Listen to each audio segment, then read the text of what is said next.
Hello and welcome to the Physio Mission Podcast. I have today the man who has become synonymous with Pilates and physical therapy, Mr. Stephen Dunn. How are you, buddy? I'm doing great, man. Thanks for having me on today. Absolutely. So your actual clinic is called Core Therapy and Pilates. You have been doing this for 21 stinking years, and you are at the point in your career where you are starting to slow down as an actual clinician and try to build something else. And that's why I'm super excited to have you on, because that's a little bit the stage in my career that I'm at, which is slowing down as a clinician and trying to build something else besides just being in the daily grind. You have a practice, I have a practice.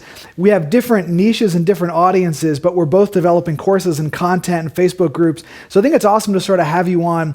First of all, so we can share each other's struggles and maybe just empathize with each other, and maybe the listeners will get entertained by that. But also so that we can sort of hear the transition that you've made, how you've overcome your own struggles in trying to do that for people that are in the place where they're trying to do something other than just the daily grind. Love it. Love it. Cool. So I want to start where I really like to start with these conversations, which is your origin story and how you went from sort of classically trained in physical therapy quite a while back. So before most of us even knew what physical therapy was, you had already graduated, and how you got into Pilates, and then how you made that the mainstay of what you do, and then how you leverage that to get customers that are attracted to that niche. Sure thing. And it really goes back to the very beginning. When I first got out of school in 98, the Balanced Budget Act was going into effect. And so I worked for 10 weeks and then got laid off in the fall of 1998, right after I graduated. And I couldn't find a job for 8 months. And I had to move to California from New Orleans to find that job. And that was kind of my first lesson in life of like, wow, like I'm trained to do this job, but I can't do it. No one would hire me to do it. I couldn't find a job. And it was really kind of heartbreaking, because I really loved doing what I did, and I only did it for 10 weeks, and I really was already ready to leave the field. And I ended up getting a job in Los Angeles, and I worked for 2 years at a HMO clinic, and I was probably seeing about 25 people a day there, and I was not making very much money at all. I was making about $20 an hour. And I took another job in downtown LA for $5 more an hour, but I went from 25 people a day to about 50 people a day. And it was a workers' comp clinic that was pretty much completely fraudulent. And so I really wasn't working that hard, to be honest with you, because those 50 people a day, like half of them would just come sign their name and leave. They wouldn't even come into the room. And I was expected to write a note on that and blah, blah, blah. So I was seeing all the dark sides of it and the fraud and things I was expected to do. And in that process, I said, I can no longer work for anybody else. So it literally took 2.5 years, two years and about 4 months of working for people to say, I got to open my own business. And I opened my own business to basically just get away from the rat race that I was in. And that was a situation where I went and started working for a company that had 15 clinics. And it was an HMO clinic. And I was the guy that they would call at 7 in the morning and say, hey, go to North Hollywood. Hey, go to Burbank. Hey, go to Glendale. Hey, go to Mission Hills. Hey, go to this place, that place. And I was willing to work at about 7 of their locations based on travel time. And by doing that, all of a sudden I was charging them. I went from making $20 to $25 an hour. So I was charging them, anywhere from $75 to $100 an hour, depending on if I was doing evaluations or follow-ups. And all of a sudden, I was making more money than they were getting paid on those sessions, but I saw the value that I gave them by being flexible. But I wasn't following up any care. I was the eval king. I was evaluating people left and right, and then going to the next place, evaluating 10 people in a day. And it was great because I was making money finally in this industry, and I had a business to write stuff off. But I was still working for someone else. Let's be real. I had an independent contractor business, but I was still working for this guy as he wanted me to work for him. But I did have some say in it. But after some time of doing that, I really was like, I want to treat patients. I don't want to just eval people. I really want to follow them through the plan. I don't want to just make money and not be fulfilled, because then all of a sudden I was shifting into becoming my boss, who was totally fraudulent. I was thinking about money instead of helping people. So what happened was I decided, well, to be honest, I was going on a ski trip to Lake Tahoe, and I wanted to write the trip off. So in that process of writing my trip off, I spent a whole day looking for work. And I had a registry company basically in LA. And I said, hey, I went to every therapy owner, business owner in the Tahoe area and said, hey, I can come up and work for a week. I can come up and work for a month. I can come up and work for 2 or 3 days while you go on vacation. I'm happy to be your fill-in guy, and this is how I do it. So that was the cover letter I gave him, and this was my experience with my resume. Well, one guy calls me after dropping off my resume, and he's like, do you have any Pilates experience? And I'm like, nah, I'm not even sure what that is. And he very, very politely said, okay, thank you, and hung up. And it was over. That conversation was over like that. And I was like, what the heck is Pilates? And that was a scenario where I was like, oh my gosh, this man has a clinic that he has this, whatever this word is, and if I don't know it, I can't work there. So I start looking into it. My wife, she was my girlfriend at the time, worked out at a gym in LA that had Pilates equipment, and they were doing Pilates mat work. She had never done the equipment, but she knew the mat work. So her and I started talking about it, and it sounded interesting, but it was gone. It was like out of there. And a few weeks later, we're training. My wife and I are training for a half marathon or marathon at that time, a walking marathon, and we're off doing our big long walk that day in Santa Monica. And I stop at a restaurant to use the bathroom, and as I come out of the restaurant, there's the physical therapy, Pilates, and I'm like, "There's that word again." And it just kind of hit me, boom, boom, and there it was with physical therapy. It wasn't just that word, but it was with what I did again. I think people need to understand, what year are we talking about here? This is 2000, and this is the end of 2001, this winter of 2000. Let's say Christmas of 2001, going into 2002. Because Pilates wasn't what it is now. No, it was. It right? was. Not it's a household name now, right? So it was pre that. They had just got out of a lawsuit where you couldn't even use the name Pilates in your business a few years before I opened my business. And so and I think it was 99, that lawsuit. I'm not positive of that, but there was a lawsuit over some trademarks and being able to use the name and blah, blah, blah. So it was very under lock and key for some time. So it was not commonplace. And if I was not in Los Angeles, I would have not been exposed to it. I wouldn't have seen a place like that. And so that's a great input. And so then all of a sudden I'm like looking in the window and seeing the equipment and trying to figure out what's going on. And I need to leave, and they were closed, so I couldn't go in and talk to them. And then within a few weeks, I'm looking through the LA Times, because this was 2002. We didn't look for jobs online. We looked for jobs in the paper, and I was always looking for the next contract where I could go help someone out. Who's looking for work? And that same exact place that I just went and looked in the window at, there was an ad: physical therapist, Pilates Experience a Plus. Well, that was a little different than the guy who hung up on me, right? So I called him up, and I was like, I don't know anything about Pilates, but I'm interested. And she said, have you ever done it or seen it? I said, no, I don't. I know nothing about it, but everything I've read, and there were no videos online to find at the time. The internet was very different then too. And I went in and talked to the woman, and she says, this is kind of how we do it. Hang out for a little bit, see what you think of the equipment. I watched it, I jumped on it and kind of felt it myself, kind of was just following along with what someone else was doing. And I was like, oh my gosh, this is cool. And not only is this cool, this is something I can teach to every one of my patients. And that was kind of the thing. It was like, I didn't really care that it was Pilates. It could have been anything, any name. For me, it felt good and it made sense. Well, over the course of the next couple of weeks of working there, 2 days a week, because I was still working for the other people doing contract work, they were like, hey, there's a woman we know. And in fact, my podcast just went live with this woman who was my first Pilates instructor today, this woman named Barbara Wintrow. They're like, hey, Barbara's doing a Pilates teacher training. If you want to go get certified, here's an option right down the street. So I reached out to her. My wife and I did the training together because it saved us a little money doing it together. And I went in it to learn how to use it for PT. My wife went in to learn how to use it to become a fitness instructor. So we had the same training from the same person, and we kind of took what we needed from it and went into two different worlds, but those worlds were very much really closely related.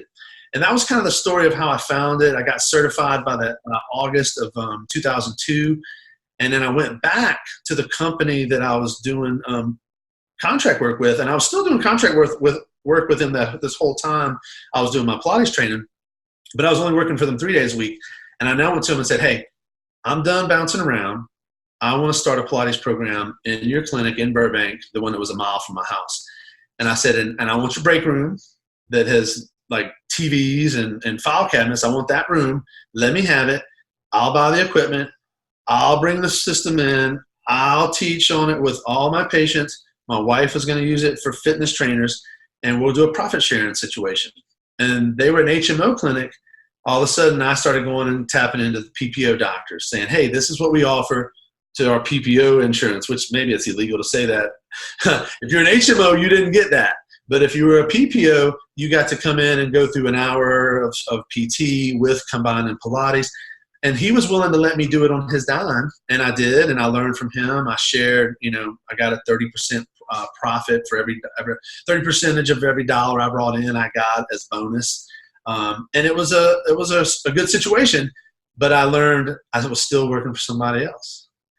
And I then wanted to do it on my own, and I didn't want to do it in Los Angeles, and I wanted to get out of California because it wasn't a place that I wanted to stay. I went there because I needed and I had to have a job. It was not the place I was going to build my long-term business. So we moved to Austin based on my wife is from Texas. I'm from New Orleans. I'm close to home. We're really close to her family. And we got here, and within a few weeks of being here, we weren't sure if we were going to open a place or do contract work, but it only took a few weeks for us to say, all right, we're opening up shop. And we started renting a room here from someone for about 6 months while they were closing down their PT business. And when that lease was up, I basically used that as a 6-month trial to get as many people as I could and do what I could do. And then when she closed down, I was going to take over her lease, but then found actually a better lease for cheaper with more space. And that was 2004 when we got to Austin. And it was 2005 when we truly opened Core. So it'll be 15 years in April that we've been open. And that's kind of the story. And that's where what we took what we learned in California and basically just brought it to Texas. And at that time, there was one other PT in town doing Pilates, but she worked at a hospital and was basically an administrator.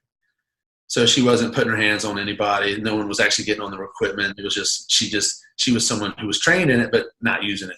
So when we opened up, it was a very different way to market our business because we were now marketing a PT and Pilates business, not just a PT clinic. So what did you learn over those 15 years as a business owner? Oh, man.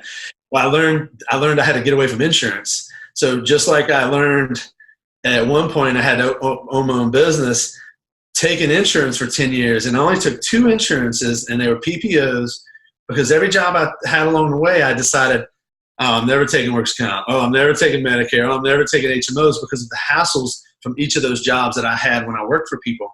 And I basically realized after 10 years that I could no longer afford to be in business if I was going to take insurance. And so the biggest thing was I wish I'd have done it sooner.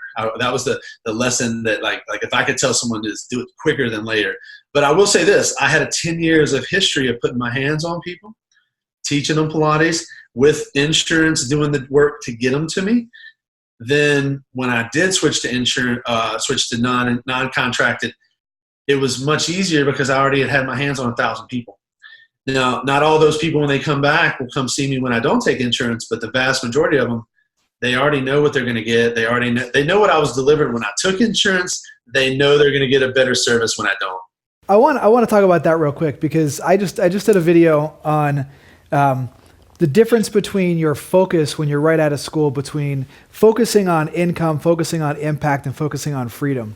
And I think that a lot of young clinicians, they come out of school and they obsess over making more money. They obsess about the income part. And they do that primarily because they're 150 to 200 grand in debt. They're still living with mom and dad. Their girlfriend is saying, when can we move in together? When can we get married? When can we buy a house? When can we have kids? There's all these external pressures. So they laser focus on income, thinking that if they make more income, they can buy their freedom.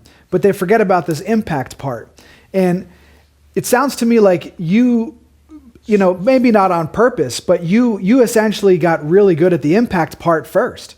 So that when you decided to say, no, now pay me cash, you were able to say that, with your hands on your hips and go, I deserve the money that I'm going to be asking you for right now. And I don't have to flinch at asking you for it. There was no fear selling what I sold because I know I help people. And I've been helping people for 10 years in this one location, but I've been helping people for longer altogether. But I was confident I could help people. And the reality is that I now realize most of my patients, they actually come see me because I don't take insurance. They search that. They're looking for that. At first, I was a little fearful. I met Jared Carter. Jared Carter's clinic's like a mile down the street from mine. I met him like 3 years before I went cash. For those who don't know who Jared Carter is, he's an educator in the cash PT world, and he has a couple of books out on if you're a cash-based practitioner, how you deal with taking Medicare, not taking Medicare, that kind of thing. So someone to look up, but go ahead. Yeah. And a great guy. And Jared came in one day to see me. I was working on his back, and I loved it. He was a PT that was down the street and was willing to come see me, right? Like he was willing to come in and like put his ego down and like, hey, can you help me? And and I don't have much of an ego at all, so we got along great immediately, even though we're competitors, right? We're literally competitors a mile away. But my niche is totally different than his. We created a great relationship.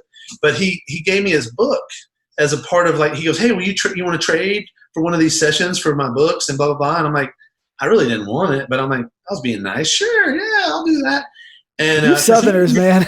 Yeah, because he was paying me cash and because he didn't want to deal with insurance. And I think he was just kind of wanting to see what we were doing and kind of how I was still taking insurance. And so he came in and I got his book, but I didn't do anything with the book for 3 years. Like I lost it. I didn't, like he gave me the digital download and I lost it, right? I never downloaded it. I don't even know where it went. So then about 3 years later, I reached out to him. I had a PT working with me. She decided she was going to go take a travel job to Hawaii. I knew it was going to be really hard to find another PT who was trained in Pilates that could come in and help me with the load. We were seeing her and I, we were an hour long with a patient. We were seeing 80 a week, but we had a 6-week wait. And then all of a sudden she left and I'm like, all right, I can't do this on my own. I'm going to go cash and I'm going to wait, the moment she left, how did you deal with the overload the day that she was like, I'm not here anymore? Well, she left in August. She left in October 1st. She let me know in like August.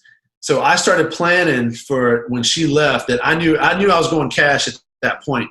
So from October 1st to the end of the year, I saw about 60 people a week.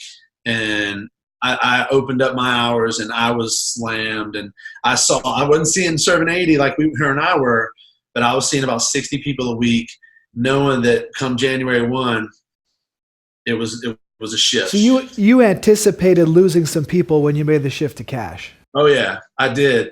And I knew that I did my reverse engineered my numbers to where I knew that if I saw 20 people a week at 20 hour at $200 a session, that I could make it work.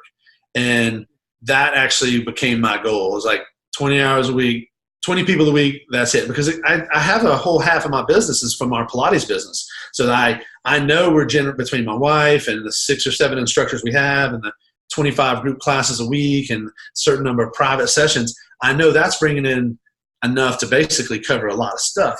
But I know for me, I look at, I want to cover the rent, I want to cover the mortgage, and I want to cover it with me and anything that I make off of my support staff in Louisiana, we call it lagniappe. That's a little extra. I don't look at that as. Wait, you call it what? Lagniappe. Can you spell that? Lagniappe. It's a French word, and I'm not sure I spelled it right, but it's called lagniappe. It's like a little extra, right? Okay, all right. It's the cream, it's the butter. So with all that said, then I knew that 20 hours a week would make it work.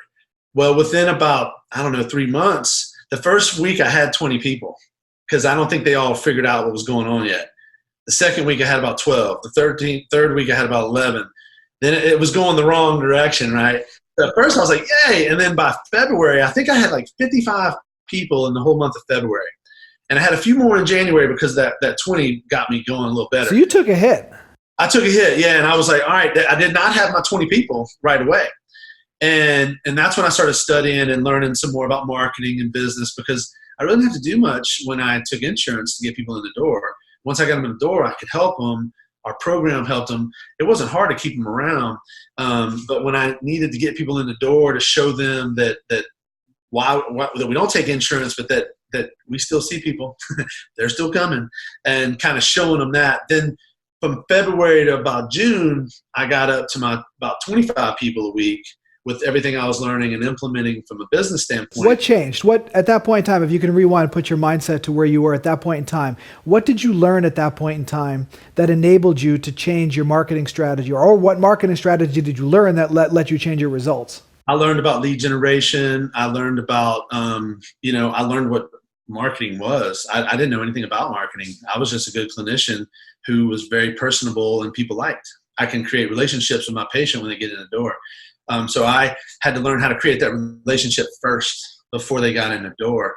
And that's really what I started learning. And the second thing that was so great, or the biggest change, was that I started offering 30-minute appointments, because I thought, and I think this is going to strike with some people, I thought patients valued one-on-one for an hour.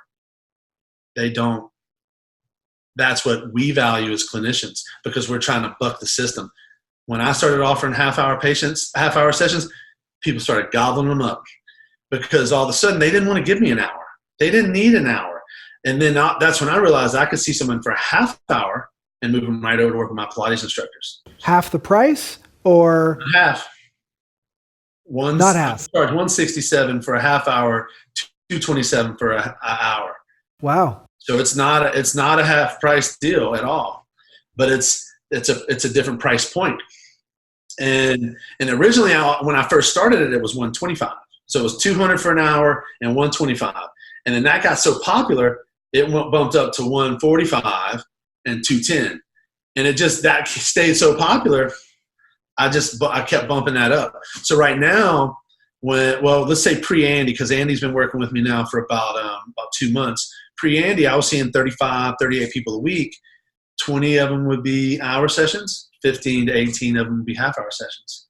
That's interesting. You're right. A lot of therapists who are in the cash-based world think that the hour is the king. We do half-hour sessions here, and we're doing $87 for a half-hour session. That's $174 an hour. But I don't have to sell a $174 product. I can sell an $87 product to make the same thing I'd make in an hour. Yep. Doing it differently. Yeah. And for me, when this morning, I had 4 hours this morning. The first hour I had 2 people. The third hour I had 2 people. So I'm clearing over 300 in those hours when I have the 2 halves, and I can do what I need in half hour, because I typically see people for an hour the first few sessions, and it's a progression. Now it's a half hour. All right, now we're starting with the trainer, but I'm setting that all up at the beginning of, hey, this is what we're going to do. You're going to see me for this amount of visits. Then you're going to work with my trainer.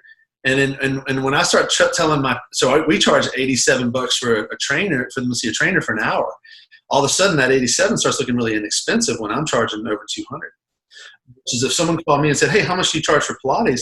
And they're not comparing it to PT, $87 an hour, that may be like, whoa. So it's all relative whenever they're paying my fees to then move them over to my Pilates instructors. Then all of a sudden they're like, oh, that's a deal. And so that's another way of kind of using the mindset of how we approach things, or the flow of the offer, right?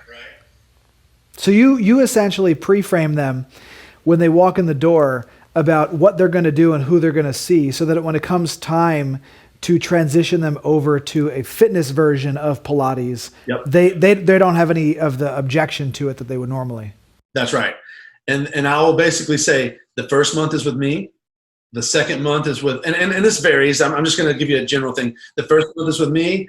I'll see you twice a week. The first week, I'll see you once a week the rest of the time. Then you're going to see my trainer once or twice a week privately. And then at the end of that second month, you and the trainer and me as a team are going to determine, is it best for you to continue to do privates, or is it best for you to join our group classes? Because our group classes are the least expensive way to do it, but you may not be ready to join a group class, because you have to be at a certain level to join a group class with 4 people in it. Because if you're slowing everybody down, you got to do privates. And that's all pre-framed up front. So then when we go through that program, each step they take, we make a big deal out of it. Yay! You're down to 30-minute sessions. Yay! You're moving on to a trainer. Yay! You're moving on to see I love that. Classes. And it's really like we're cheering them on along the way, instead of it being like I'm pushing them into anything. Right. That's really interesting, because we think about A lot of us who are sort of learning about marketing and marketing have heard this idea of an ascension ladder, right? Where you're moving people up in price, up in things. You're actually doing a descension ladder. You're actually taking them saying, this is really expensive, and you're moving them down the descension ladder until you get to continuity, and the continuity becomes easier and easier to sell because you've sort of stepped them down this escalator of services. That's awesome. All of a sudden, when they're doing my group classes, I can say, well, you can sign up for a monthly membership, and it's $100 a month for this. It's $150 a month for this, or $200 a month for this. And if you do a monthly membership, you get this, this, and this free. And if you don't, and you want to pay per class or buy a 10-pack, that's fine too, but you don't get those other perks, and it's quite good of a deal. So again, it's that funnel down to keeping people on that. So every month, my rent is actually now covered and then some by monthly memberships of people paying for Pilates. That's awesome. There's a certain amount that hits on the 28th of every month, and we charge them on the 28th because it's a few days before the 1st. And then all of a sudden, I know I get a bump of income coming in right before the 1st to regardless of what anything else is going on, the rent is going to now be paid by these monthly memberships. Again, when I first set it up, I wanted to be able to cover that. Well, now I know this is being done in another way. That's awesome. What did you do for lead generation then? And what are you doing now? How do you get your customers in the door? Well, then you mean like when I took insurance, or then like at the very beginning? No. When you started to get into marketing and you said, I started to look at lead gen, like what are you going to say, what's worked for you over time the best with regard to originally, like the Facebook ads were working great, getting people from Facebook to like download free reports and free video guides and stuff. And that worked great for the first, like 2016 and then 17. And then that just stopped working completely. And then I actually got to a point where I was busy enough where I was no longer advertising on Facebook other than retargeting people who've been to my page. But I wasn't doing any actual ads to try to bring anyone in the door. It's just keeping fresh in people's face. And I was doing Google. And then as I brought Andy on, I was like, okay, now I need to start marketing Andy and getting his face out. So we've started doing some Facebook marketing, very specific and I've actually just hired people. I've hired people now because I don't have time to play the game and understand it. I did it all myself in 16 and 17 and learned. And then I learned I don't really want to do that. That's not something I want to go deal with. So now I've hired a guy, and he's the one helping me with the Facebook ads. That's all for Andy. So anyone that calls us from Facebook, they're like asking for Andy. Anyone that knows me, they're asking for me. So I've now got a campaign that's going that's very specific to him, and he's putting out all the new content, and we're really promoting him. And that's been really helpful. He's been there 2 months, and we've been getting, he's had 15 people a week for the last, since he really got there. And a lot of them are new people. And again, it's the same thing. And Andy came in already Pilates trained because I taught him while he was living somewhere else. So the course that I basically created is the content from basically training Andy, right? So training him from afar, the questions he was asking me ended up being the course content, because if he needed that information, I knew that's what other people were interested in. So it all is tied back together. I did a show a little while back called The Dark Side of Cash PT, which was really about, just the balance perspective on what it is to open a cash-based practice, that there's benefits and drawbacks to every decision that you make. And when you decide to open up a cash-based practice, there are some things that you need to consider. One of those things that you need to consider is that it's a little bit harder to grow the practice, because in the beginning, everybody wants to see you're the guy. But you've very cleverly solved that problem for your practice by specifically advertising not your practice, not you, but the individual that you hired. So if I were to actually go on Facebook and I happen to see that ad, what would I actually see? It'd be either a picture of Andy on the equipment or near the equipment or working out with somebody, and basically just telling a little bit of his story, saying, hey, Austin moms, boom, this is what we do. This is what the type of people are, are you having trouble? Our clients, it's about getting back to tennis and golf. We work a lot with 50-year-old ladies. We market to 50-year-old ladies who are interested in getting back to tennis and golf, but we get a lot of men that come in because the men are we get a lot of word of mouth referrals from men, but the women are actually who we market to and target. And the men, if I get a man, he'll typically send his wife. And if I get the woman from marketing, they'll typically send their wives or their kids. So we kind of target to those people. We definitely target this idea that it's a wellness idea with Pilates, not just physical therapy. And we really talk more about Pilates than PT because the general population knows more. Now it's a common name. Like you said earlier, physical therapy is still not a common name. People don't know what the hell it is. People don't know. And when I tell someone I'm a physical therapist, they don't know what the hell that means. But if I tell someone I'm a Pilates instructor, they do. They do. Think about that. I paid $5,000 for a Pilates certification that allows me to basically, my wife paid that, and my wife charges $127 for her sessions from a $5,000 education. That's a fitness education. And I'm old, so I only paid about $30,000 for my PT education, like proper PT. I mean, my loans were a little more because I had to live, but my education was only $30,000, but $30,000 for PT, I'm making $20 an hour. What I learned from Pilates, it took me from here to here. So it was a great thing, not only because it brought in more money, but people just know more about it. People understood what Pilates was. Pilates has a better freaking, I don't know who's the APTA for Pilates, but they're doing a good job for Pilates. And I can't really say the same for us. I completely agree.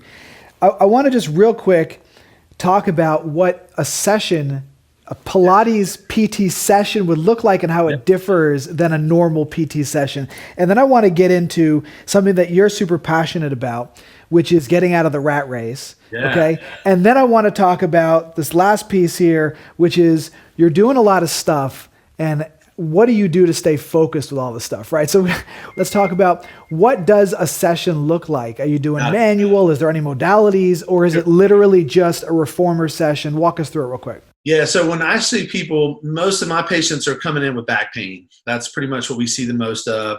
I see some post-surgical stuff, but mostly it's back pain. And so someone will come in with back pain, and I'll do an evaluation, and we'll find out what's going on, and we'll start talking about the plan, the program, all as a part of the free assessment. Once they decide to move forward with the plan, it's very heavy manual therapy to start. I don't use any modalities. And so I do a lot of joint moves, myofascial release, a little bit of combination, and I study the evidence, but I also study the weird stuff. So when I study with John Barnes for the MFR, and I love John. He's weird as hell, but I love him. But I've studied all the evidence stuff too, and I kind of combine that. But what I've learned from Pilates is that I look more at the tree first. And so I look more holistically at the whole body. And so if someone comes with back pain, I might be working on their back, I might be working on their shoulder, I might be working on their knee based on what I find with the assessment, with their postural assessment, their movement assessment. And so I'm going to do a lot of manual therapy at first, and I'm going to teach them how to go home and replicate some of that at home with balls, bone rollers, different things like that. So my first session will typically be mostly manual therapy and homework. But I'll also, let's say if someone's as a back pain patient and I'm releasing their hip flexors, I'm also going to teach them to strengthen their multifidus. So they're going to go home and release what's tight and short in the front, but they're going to immediately strengthen the multifidus. So first day, they're already learning what I would consider the pre-Pilates or basic Pilates ideas. But I do it in a sequence of, all right, this is now relaxed. Now we need to strengthen the antagonist. So the second, third visit, fourth visit will be a combination of releasing what's tight and what's tight and short, and then strengthening what's long and weak. And they're going to do that. All the visits with me originally are what they can go home and do. And I will introduce them, and I'll put them on the reformer after they learn how to breathe, and they're using the diaphragm, and they're using their pelvic floor, and they're using their transverse. And once they're kind of done some static basic exercises, and these are basic PT exercises that everybody teaches, but I'm really focused on the breathing and really focused on connecting here, not just squeezing with the inner thighs, co-contract the abdominals, pelvic floor, then squeeze the inner thighs. Then they're starting to understand this concept of thinking not just about one muscle. Then I'll throw them on a reformer and have them do some basic footwork, some basic things there, that all of a sudden it's just a logical sequence of what you would do in PT. And I'm just using a reformer where someone else might be using gym equipment or barbells or whatever. And so once I've seen someone 4 or 5 times, I might spend 10, 20 minutes in the room and 40 or 50 minutes out in the Pilates room. Well, on a few visits of that, they're moving on to my trainer. Then I'm seeing them for the half hour, or I'm now saying, I'll see you in 2 or 3 weeks, see my trainer, and I'm going to jump in to make sure that everything's moving according to plan. So I rarely teach a whole hour of Pilates out on the equipment, but I introduce it to people typically within that like third visit moving forward. So it's a part of the session. But I also tell people, when I teach you this is not what you're going to be asked to do at home. But these things in the room, this is what I'm asking you to do at home. And I basically took all my home programs over the course of years of teaching them and put them into a book. So now I just give my patients a book. So the book's on Amazon, but I also just give them a book and say, here's your home programs, and I check it off in the table of contents what they've done. We email it to them, but people lose it in their emails and they don't follow it up. So that's kind of what a session, kind of a plan would look like more than a session.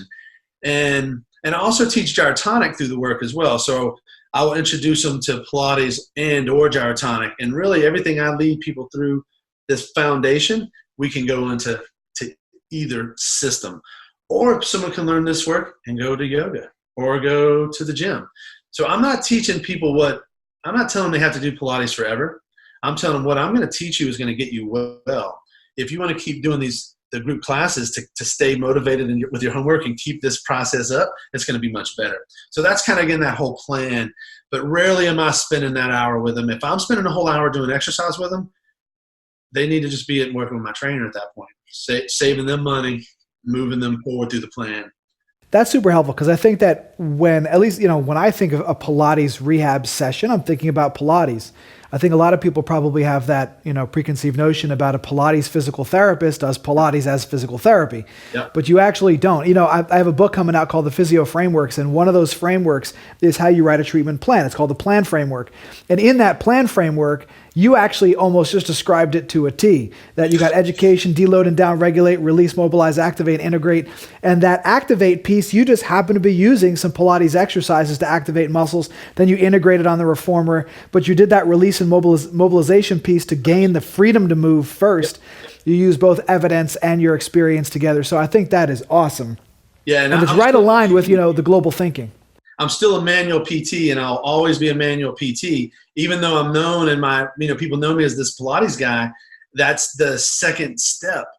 That's the step that gets people hooked and gets them doing the work and doing the home program and actually making a difference long term. When I was teaching boring traditional PT exercises, no one would do their home program. Don't want to do them. And what's awesome is that you're really, from a business perspective, it's so smart, because you're leveraging the $5,000 education that a Pilates instructor to be a trainer that you can then pass that person on to, because passing someone on to a personal trainer who got their certification on the internet is not exactly the same thing. Pilates, the certification is very in-depth, and you got to do, mentorship, and you get tested. I mean, it's not like a personal trainer cert, which is awesome. It's so good to know that when you're giving somebody to a Pilates instructor, that they have the education to know how to keep people in alignment, work with the breathing, and you're going to be speaking the same language that they're speaking. And not only are they a Pilates instructor, but we've trained them. So they've paid us $5,000 for us to interview them over a year. And we only hire the ones we want to hire. We don't hire them all. So they basically, if you want to work for us, here's the training. At the end, you might get hired. So you have a Pilates certification inside of your clinic as well? Yep. Ah. So you're certifying them, but you get to. So I used to have a practice in New York City. We used to do something very similar, where we had trainers that would come into our training program, and whoever survived is who we would hire, essentially. Yes. And here's the deal. Most of the people that join up for our certification, they're patients. They're patients who have gone through the program, who now say, I want to do this. I want to share this with my family. I want to share this with my people. So when I say, hey, patient, I want you to see Liz. Liz is an old patient of mine who's gone through my program, she's been involved at this studio for the last 7 years, and I want you to work with her. And she has sciatica like you. And the reason that she teaches this is because this is what helped her. And all she's going to do is share her story of how to help you. So all of a sudden, my patients trust everyone I throw at them. I have two trainers that work for us that moved to Texas and were already trained, that didn't go through our program. The other 5 or 6 have all gone through our program. So again, it's a long-term process, and we typically know up front who we're going to hire or not, but we don't always need the help. So this we're like saying, hey, look, you can come work for us and build your schedule, but we don't have a need for you to like come work 10 hours or 15 hours a week. But you give us 10 hours a week that you're available, and we'll start trying to build you up. When can Does your wife class? teach the certification? Do you teach it, or does your trainers teach it? I teach the anatomy, and then Cheryl teaches. So I teach the first weekend, and then Cheryl, my wife, teaches the rest of it. And then they go take a test through what's called the Pilates Method Alliance. So it's like a national certification board. And my wife is in the process right now of training one of her staff to start teaching it. Guess who's going to start teaching the anatomy? Andy. So we're going to start stepping out, and we're handing over those reins to other people. So Andy and another one of our trainers are going to be more involved with doing that. So Cheryl doesn't have to do that, because Cheryl also can certify people in gyrotonic. And there's only 2 people in the whole state of Texas that can certify people in that system. So she's more interested in building that side of it than the Pilates side of it. And she truly teaches gyrotonic way more than she teaches Pilates. So we really have a full gyrotonic studio, a full Pilates studio, and we just happen to have a few PT treatment rooms that they all intermix and mingle together. Stephen, what would you say to a young physical therapist who's stuck in the rat race about how to get out? First of all, you got to learn. You can't just do it. I wish I would have had business mentors and coaches. I wish I would have done things to learn from people who were doing it ahead of me instead of thinking I could do it all. And I think you got to learn to delegate. Like that was really hard for me, because I think I can do things better than everyone else. And then I realized I now hire people smarter than me, and I hire people that are better at what they do than me, so I don't have to worry about it. So back then, my ego from being a PT, from the crap they teach us in school, like I did it all. Why would I hire? Why would they do it? I can do it better. And so I think that's one thing, is that you got to learn to like find your tribe, find your support system, find like-minded people. Don't stick around with the bobos who are like, dragging you down. Because everyone I told I was going to go cash, they all told me I was stupid. Like everybody, except for Jerry Carter and a few of these people. And those are the people I hang out with now. I don't have anything to do with the people that drag me down. So be willing to invest in learning. And because I've paid 2 business coaches now thousands of dollars. I mean, a lot of money.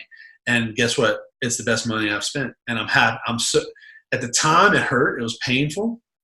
But everything I've been able to do has been from what I've learned from that. So don't settle, and just find what will make you happy. Because me, at first, going from $25 an hour to $100 an hour, it really didn't make me happy.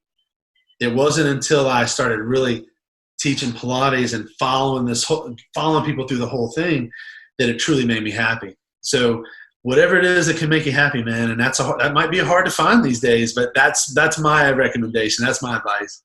There are so many options of things that we can do these days that we didn't have so many years ago. For sure. And you and I both, I think, feel the same way. We were talking before we hit record about feeling a bit like a squirrel, where there's so many different things that we want to do, and we're being pulled in so many different directions. And clinicians who have gotten out of the rat race a little bit and who are trying to, do courses and do programs and certifications and telehealth and this, that, and the other, there are so many different options. For How sure. do you get focused and pick one and decide and know that this is right for you? For me, I was really bad at squirreling and getting 10 or 12 things at one point in time and not really finishing any of them. And right now, what I've learned, and really, it's weird. For me, once I started getting out of this race of waking up and like hitting the ground running, and I woke up with, I'm going to start the day with gratitude. That's where my life really changed. And when I started giving gratitude at the very beginning of the day, and I kind of started setting that tone of like, I'm grateful for every morning I say 3 things that I'm grateful for. And it kind of goes on to another tangent and more squirreling there. But by doing that, it kind of keeps me mentally focused. Because I used to just get up out of bed and hit the ground running, and I'm like, oh, I got to call this person. Oh, I got this at this time. My brain would be running crazy. And so I would spend the day doing that. Well, for me, my gratitude list in the morning kind of gets me in this place of, it doesn't, and I'm not saying I'm grateful for anything business related. Typically it's like my family, my this, my that. And then all of a sudden it makes me focus on my business. And then for me, I just pick one thing a week that I'm like, this is what I'm gonna get done this week. All right, I'm gonna finish this project. Even though I know I got 7 things that are lined up, I just pick one thing at a time to finish. And like the book took me way longer than I wanted. But once I finish it, I'm like, okay, now it's finished. I can now focus on my online course, and then I was able to do that. And then, so it's kind of like focusing on one thing at a time versus many, many things. And the other thing that helps me, this is nothing related to PT, is that I go see music, try to go once or twice a month, 3 times a month. And when I go see music, I went last night and saw some music, live music. It's my place to get, and I don't go with my wife very often because she doesn't like the bands I like. And I got a few friends I see music with, and I don't talk to them in the show because I'm not there to talk. I'm there to listen to this music. But there's something about me watching live music that that's like my meditation. It's like my time to myself. And if I keep that going, it's much easier for me to keep my focus going. And whereas my wife is a runner, and if she doesn't run, she loses her focus that way. So for me, it's music and gratitude at the beginning of the day starts that whole process. Music a couple times throughout the month just keeps me a lot more grounded and happy. And so those are some things that I, without those things, it would be a lot harder to keep that focus. If you're listening or watching this right now, I just want you to understand how much I appreciate what Stephen is sharing with us, because just listening to, and I didn't know this before we came on, just listening to how he has his business system set up, the way he's thought it all the way through the book, the different levels and the tiered system is so incredibly smart. The fact that he's taking cash and he's built a business around a cash physical therapy practice, or rather he has a business where a cash physical therapy practice is a part of that, is so incredibly smart. And for those that are interested in opening a cash-based practice, start to use these things that Stephen is sharing with us as as just like seeds of ideas about, even maybe Pilates isn't your thing, but seeds of ideas about how you could expand the services, how you can create a network of things around you to build up your cash. It's not just you alone trading your time for money. It doesn't need to be that way. And I think, Stephen, you're a great example of that. So thank you so much for sharing that with us. Now, you're so good at it. I wish we could learn from you how to do it, but as it turns out, you actually have a course. So why don't we just close up by letting everybody know how they can learn from you if they're interested in Pilates to actually do kind of like what you did, walk in some of the footsteps that you did. Well, I have a Facebook group that's Pilates for PTs, and it's a free group where I go on once a week and do a video. And I'm usually answering a question from someone that's been in my course that's asked me, or someone who's interested in my course. I'm answering their questions and just giving content to kind of spark some ideas and some thoughts. So that's a place to just kind of pay attention. I have a podcast that just launched a few months ago. It's also Pilates for PTs. And then my online course is something that I always just told people this information, but I was always telling them in 5-minute little blocks, 10-minute little blocks. And so I put together a whole online course called Pilates for PTs. And again, it is based on Pilates, but it's really based on systems and you could substitute the word yoga or the word fitness or the word just PT. It's really, we're using Pilates as that revenue source, but it could be other things. It could be a dry needling service or whatever. But the idea is that for me, I'm at a point where I want to stop serving one-on-one in the clinic, and I want to be able to help many and serve the other therapists who want to get out of the rat race that they're in. So my course is designed to take people who doesn't know anything about Pilates, how they would go learn about it. I'm sorry, how the history of it, the definitions of it, how they would go about getting certified, how they would go about hiring someone who's already certified, how they would build their revenue source that way. And it's just it's something that after teaching people for many years and not teaching them the whole picture, I wanted to put it all together in one place. And that's what's been fun, and that's what's been great over the last few years of going cash. I've had time to do these other projects. When I was seeing 40 people a week and running a business and doing the thing, and when I say 40 people a week, 40 hours, it was ridiculous. And then I got to a point where I was doing that with my cash business. I was like, I need help. And that's just a great thing to need. But I love being able to share and help others, because we're at this place where, PT's not getting easier. It's getting harder. It's getting more challenging.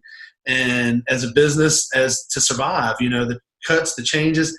And we got to figure it out ourselves and not wait on the system to figure it out for us.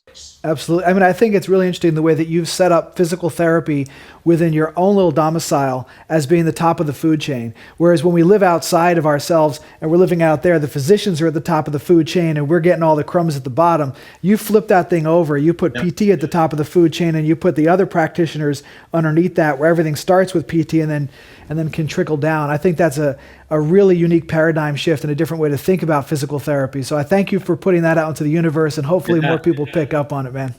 Well, it's been a fun process, and I love 21 years into this. I love what I do. I still really enjoy it, and it's not something that I'm burned out on. But there's been times that if I wouldn't have made the changes that I made, I would have never made it. I would have never made it this long in this field. But I'm glad I've figured it out. It's been on my terms. There's been some hard lessons in there. I've been at the grocery store trying to buy $50 worth of groceries, and my card there was no money on my personal card, no money on my business card, and I'm like, oh, I guess I'll come back and get that tomorrow. So there's been some challenges and some struggles, but at the same time, we're now on the back end of that, and I actually last year made more money cash than I'd ever made taking insurance. That's amazing. Steven, how do people find the course? The course is, it's the Dunn method, .net /Pilates -4 PTs. Okay. We'll put it in the show notes so people can find it, man. Thank you so much for coming on the show, man. This has been awesome. I really appreciate your time. It was great, man. And I'm so glad we got to meet back at the SSPT last year. And it's amazing how those little connections of, the people that I met there, that's where a lot of the people that ended up taking my course came from. I met them there. I engaged them there, tried to, I took them all to lunch and answered questions. And then those were some of the people that ended up joining and taking the course. So I love that network that's that Greg's building. And that's where I'm looking to hire my future PTs. I want to hire people who are learning this stuff, but don't quite have the capital ready to go out on their own and do it. I want them to come work for me so I can teach them the way that they won't get burned out and start to change that way that us clinicians feel about this whole profession. So, well, man, thanks for your time, Jared. That's awesome, man. I love it. It's been great. And I can talk all day about this, and it's time to get back to work. All right, Steven. Take care, man. See ya.